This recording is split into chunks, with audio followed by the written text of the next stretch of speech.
So anyway, who's new to, Qui est nouveau pour cette Parkrun course today? des parcs aujourd'hui? Bienvenue à vous.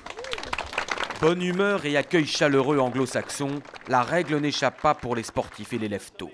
Chaque semaine, cette association organise une course différente dans l'un des très nombreux parcs de Londres, aujourd'hui celui de Hampstead. Le week-end classique commence comme ça. Je viens courir ici, je rentre me doucher et je ressors pour me poser dans un café et lire tranquillement les journaux. Get set, go!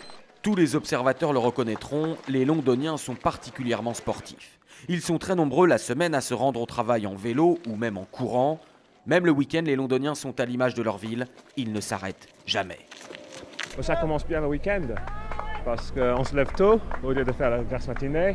Et quand tu fais comme ça, quand tu fais aussi beau que ça, même si il fait un peu frisqué, c'est vraiment génial d'être dehors, dans la nature, même au centre de Londres. Maintenant, je vais au boulot pendant 1 heure et puis je vais me reposer. Eux auront tout aussi froid et n'iront pas beaucoup plus vite.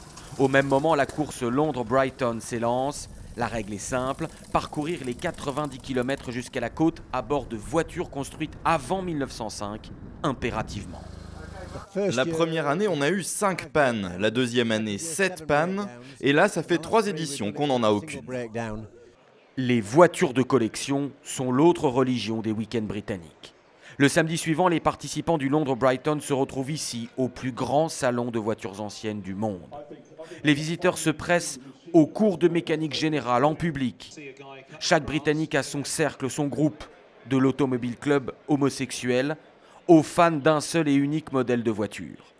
John et Aileen, 30 courses Londres-Brighton au compteur, adorent retrouver chaque week-end cette grande famille. J'adore faire de la navigation, c'est-à-dire prendre les petites routes de campagne. On a une vie sociale tellement riche grâce à ça. Des dîners, des compétitions, on s'amuse. Pour se remettre de ces aventures, il est un lieu incontournable, le pub bien sûr. Mais le week-end, on n'y vient pas seulement pour boire une bière, mais aussi pour manger. Et c'est un Français qui en parle le mieux, directeur du plus célèbre pub d'Angleterre vieux de presque 500 ans.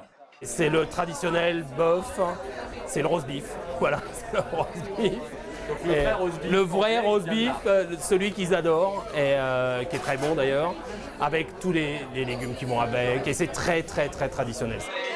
Le Spaniards est réputé pour être le pub le plus hanté d'Angleterre. Régulièrement, ils sont organisés des chasses aux fantômes, une autre grande passion britannique.